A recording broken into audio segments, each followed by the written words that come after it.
Hello friends, welcome back to my channel. I am C Shilpa Surana and आज के इस video में हम एक ऐसे प्रॉब्लम को सॉल्व करने वाले हैं जो हम में से मोस्ट ऑफ द पीपल ने फेस की होगी। और वो ये है कि अगर हमारे पास कोई फंड्स है for short term period, like से 3 महीने, 4 महीने, 6 महीने, एंड हमें पता नहीं कि हम उनका क्या करें। लाइक मुझे बोनस मिला है या मुझे कोई प्रॉपर्टी सेल करने पे पैसे मिले हैं और वो एक लमसम अमाउंट है, अब मैं उसका क्या करूं मुझे पता नहीं है। तो मुझे 3 to 4 मंथ्स का टाइम चाहिए to figure out where I want to park this fund. तो उन 3-4 महीने के लिए मैं इन फंड्स को कहाँ पे रखूं।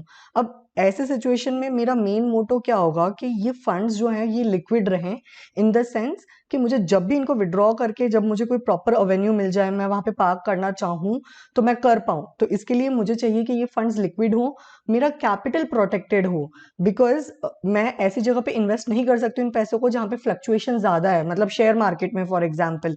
बिकॉज ऐसे सिचुएशन में ये हो सकता है कि मेरा जो बेस कैपिटल है वही इरोड हो जाए, मेरे जो पैसे मैं डिपॉजिट कर रही हूँ उनमें से आधे खत्म हो जाए। बिकॉज जो इक्विटी मार्केट होता है वो लॉन्ग टर्म में स्टेबिलिटी दिखाता है या लॉन्ग टर्म में अपवर्ड मोमेंटम दिखाता है, बट शॉर्ट टर्म में उसमें भी काफी वोलेटिलिटी होती है। तो मुझे ऐसी जगह चाहिए जहां पे मेरा कैपिटल प्रोटेक्टेड हो, प्लस मुझे एक नॉमिनल अमाउंट ऑफ रिटर्न भी मिले with capital protection and liquidity. तो हम ऐसे सोल्यूशन के बारे में बात करने वाले हैं, ऐसे कैश मैनेजमेंट प्रोडक्ट के बारे में बात करने वाले हैं आज के वीडियो में। तो बेसिकली वो है liquid funds. Now if you new to my channel, don't forget to subscribe my channel and इस वीडियो को एंड तक जरूर देखिए to make the most out of it. तो चलिए स्टार्ट करते हैं आज के वीडियो से। Now let's try to understand what is liquid fund basically. तो लिक्विड फंड एक ऐसे फंड्स हैं जो डेट फंड्स हैं। नाउ हमने इक्विटी म्यूचुअल फंड्स भी देखे होंगे, वैसे ही डेट म्यूचुअल फंड्स भी होते हैं। तो liquid funds debt mutual fund की कैटेगरी में होते हैं। एंड डेट म्यूचुअल फंड्स क्या करते हैं, बेसिकली वो हमसे पैसे पूल करते हैं फंड मैनेजर्स, एंड उसको एज अ लोन देते हैं। To whom? टू कंपनीज और टू गवर्नमेंट। ठीक है, अगर कंपनी को दे रहे हैं तो in the form of commercial papers they will give, and अगर गवर्नमेंट को दे रहे हैं तो ट्रेजरी बिल के फॉर्म में गवर्नमेंट को लोन दिया जाता है for a short term period. Okay, तो बेसिकली लिक्विड फंड ऐसे फंड्स में इन्वेस्ट करता है या ऐसे कमर्शियल पेपर्स और ट्रेजरी बिल्स में इन्वेस्ट करता है जिनकी मेच्योरिटी 91 डेज की होती है। And it tries to ensure कि जहां पे भी इन्वेस्ट कर रहा है वो जो सिक्योरिटीज है दोज आर क्रेडिट वर्दी, मतलब वहां पे डिफॉल्ट रिस्क कम से कम होने के चांसेस हो, उनकी क्रेडिट रेटिंग अच्छी हो, ऐसे ही सिक्योरिटीज को परचेज करता है। And also it tries to ensure कि लिक्विडिटी मेंटेन रहे। तो अब हम ये तो समझ गए कि लिक्विड फंड क्या होते हैं। तो लिक्विड फंड बेसिकली अपना जो कमाते हैं वो कमाते हैं थ्रू इंटरेस्ट इनकम। यहाँ पे आपको कैपिटल गेन ज्यादा नहीं मिलेगा, it is like very nominal या फिर ना के बराबर ही मिलने वाला है। मेन इनकम जो लिक्विड म्यूचुअल फंड्स की होती है that is through the interest component that it earns on the treasury bills और कमर्शियल पेपर। तो ये तो हम समझ गए इन ब्रीफ कि लिक्विड फंड्स होते क्या है। अब लिक्विड फंड में इन्वेस्ट करने के एडवांटेजेस क्या है। पहला है कि ये लो कॉस्ट है। ठीक है, अगर आप लिक्विड फंड किसी में ऑप्ट कर रखे हो या if you try to check out, आप देखेंगे कि इसके अंदर एक्सपेंस रेशियो होता है वो बहुत ही कम होता है। And the reason for that is कि जो फंड मैनेजर है उसकी इन्वॉल्वमेंट बहुत कम है। Okay, and it don't have to actively manage this funds. दूसरा इसका ये है कि इसमें एग्जिट रेशियो भी बहुत बहुत नॉमिनल होता है, एंड वो भी तब होता है विद इन 5 to 7 डेज के बीच में अगर आप एग्जिट मार रहे हो। तो अगर आप लॉन्ग टर्म के लिए हो, like in the sense 1 month, 2 months, 3 months, तो फिर आपके ऊपर एग्जिट लोड भी नहीं लगाया जाता। दूसरा ये है कि ये एक लो रिस्क प्रोडक्ट है। लो रिस्क मैं ऑलरेडी समझा चुकी हूँ क्यों, क्योंकि ये जहां पे इन्वेस्ट करता है इट ट्राइज टू एंश्योर कि अगर ये कमर्शियल पेपर बाय कर रहा है तो वो कंपनी की रेटिंग अच्छी हो। ओके, या फिर अगर ये ट्रेजरी बिल्स बाय कर रहा है तो उसके अंदर तो क्रेडिट रिस्क का सवाल ही नहीं उठता, बिकॉज वहां पे सोवरेन गारंटी होती है। तो बेसिकली रिस्क काफी लो है। It is not absent definitely.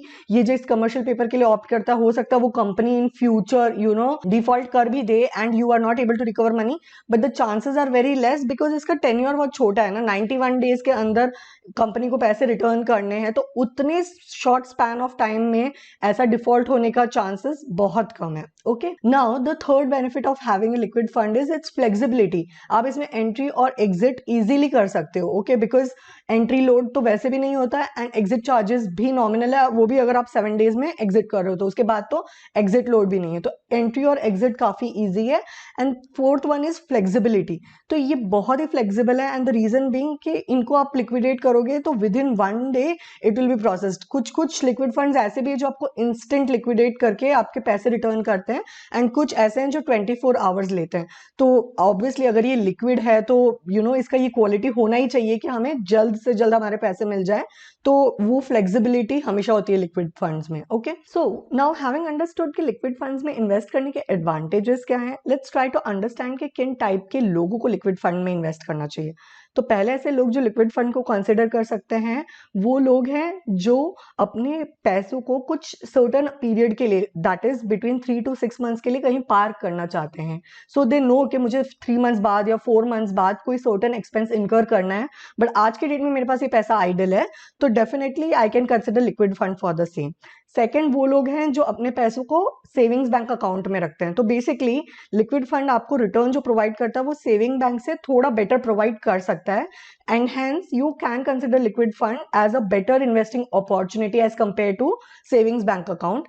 Plus अगर आप एफडी में डालोगे और आप 3 से 4 महीने में सपोज बीच में आपको जरूरत पड़ गई है, आपको मूव करने हैं वो पैसे, तो एफडी बीच में ब्रेक करने के लिए आपको पेनल्टी भी पे करनी पड़ती है, राइट। तो फ्लेक्सिबिलिटी का एलिमेंट एफडी में कम है जो सेविंग्स बैंक में है, लेकिन सेविंग्स बैंक के रिटर्न कम है। लेकिन इन दोनों प्रॉब्लम को सॉल्व करने का, that is return as well as flexibility, उसके लिए liquid fund I feel are the best. Okay, now the third type of people who can invest in liquid fund are those who are maintaining emergency fund. तो अगर suppose कीजिए आप emergency fund maintain कर रहे हो, तो उसकी तो एकदम अनसर्टेनिटी है कि आपको कभी भी वो यूज में आ सकता है। तो आपको हमेशा ये इंश्योर करना है कि आपके फंड्स लिक्विड रहें, प्लस वो एक decent amount of return generate करते रहें एंड आपके कैपिटल को भी प्रोटेक्टेड करके रखें।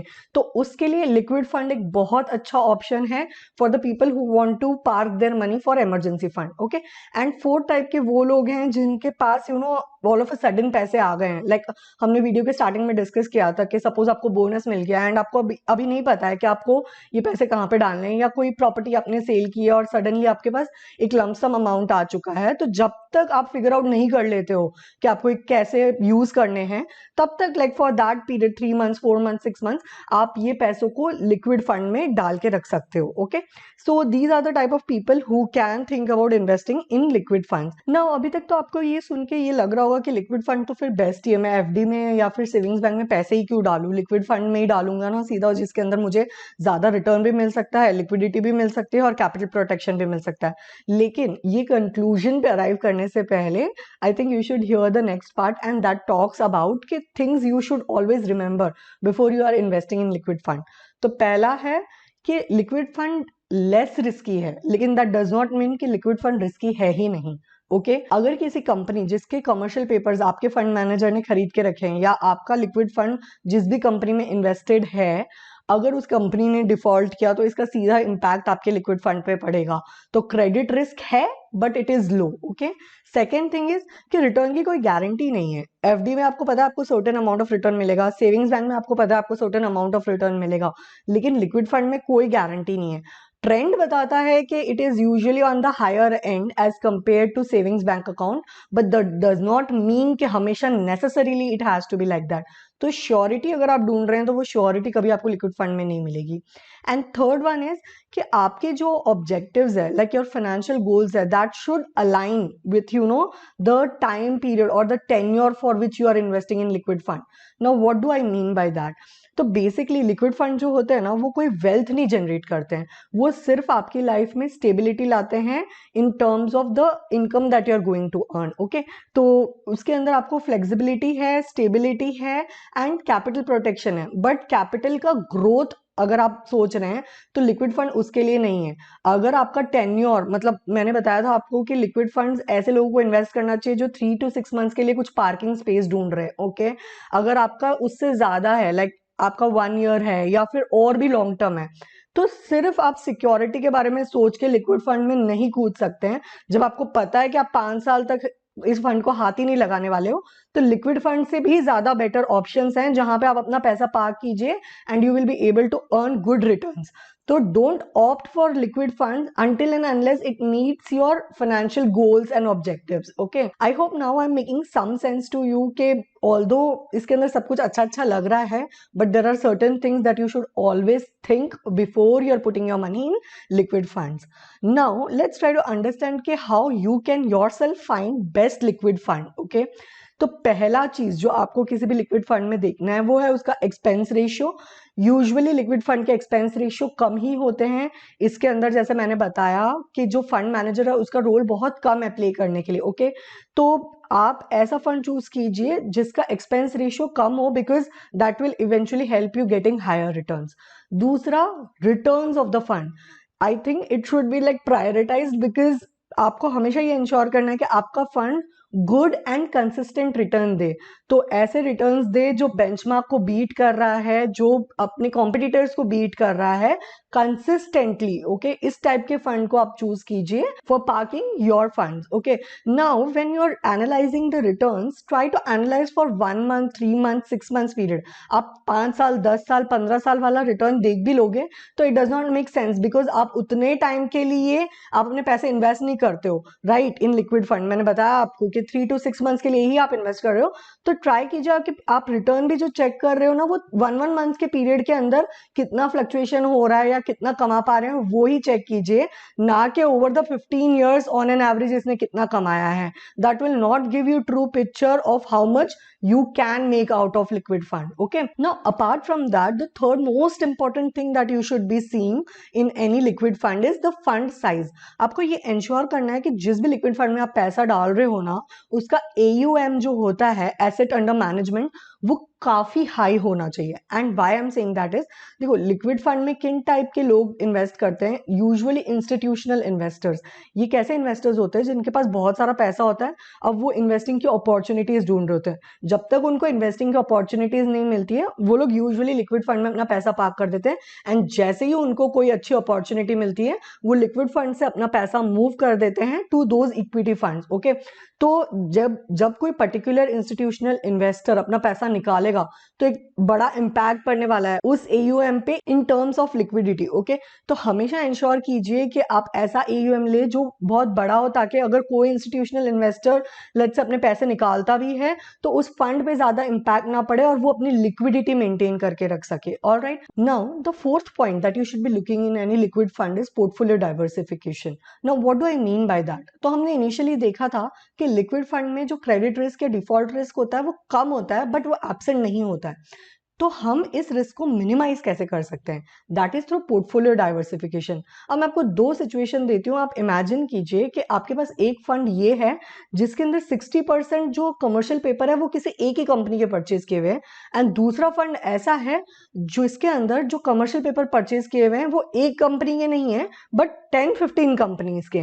तो आपको क्या लगता है कि कौन सा वाला फंड ज्यादा बेटर होगा? ऑब्वियसली सेकंड वाला। And the reason is because उसके अंदर डाइवर्सिफाइड है। अगर एक कंपनी ने डिफॉल्ट किया भी तो भी फंड पे ज्यादा इंपैक्ट नहीं पड़ेगा। इसीलिए portfolio diversification in liquid fund is also very important. So I hope you are getting the crux, okay, that किन टाइप के लोगों को इन्वेस्ट करना चाहिए, कैसे बेस्ट म्यूचुअल फंड फाइंड करना चाहिए, उसमें इन्वेस्ट करने के क्या एडवांटेजेस हैं, वगैरह वगैरह। I hope you like the content of this video. In case you do, please don't forget to give it a thumbs up. Also, don't forget to subscribe my channel if you're new to my channel. I'll see you with more such content in my next video. Till then, happy investing. Bye.